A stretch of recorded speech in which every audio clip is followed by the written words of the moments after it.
سكرن يا إلهي يا موتي موت مانسا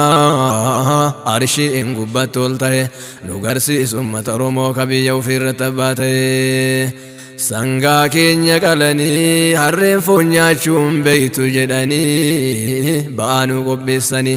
ba'aa san baachuu dinnaan hansaraa nyaachuu dinnaan waraana nu labsanii kanaaf loluu filadhee kilaasheen fudhe'anii duutiree silaan oltu malqaba falmataa yoo du'anii diinaa fi hobbaasanii hobbaafachuun malqaba yoo guyyaan gahee nu garsiisu uummata Oromoo ka biyya ofirratti abbaate نقرسي سمة رموك بيوفي الرتباتي فالمدى كانون جدو الددرين قرانا ربي مرقى والكتا كني أنيو في اللي تأنان نمامتي مرقى إيقانون جدي حيوانف والبيكا والإنجراد دانون جدي قصافانا وجعلناكم شعوبا وقبائل لتعرفوا كانوا ما كيكا مانا نوت إسلام ما كينيا فرم ما كينيا يوم قرقربانا لا تشوكن ربيتي كان بداس مولانا والله لما نفؤوبك كم نراولانا أمنتين كبجمني سبما دان سلبنان سبمان كبجمني أمنتي دان سلبنان قرتوكين كسرادا كنفولي كبنا كان فلتشيفو فالمنا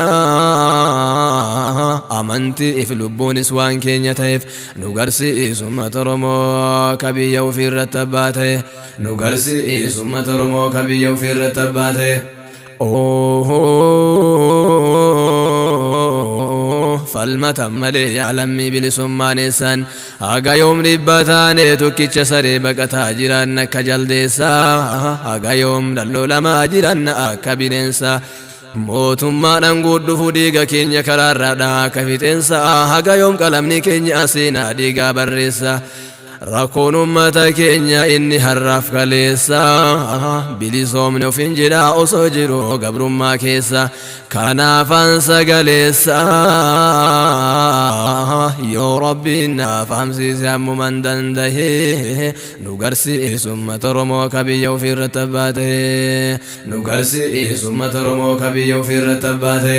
si kadhanne yaa Ilaahii yaa mootii mootummaansaa koowni eeguutu wal gahee nu garsiisu uummata Oromoo ka biyya ofirratti abbaate nu garsiisu uummata Oromoo ka biyya ofirratti abbaate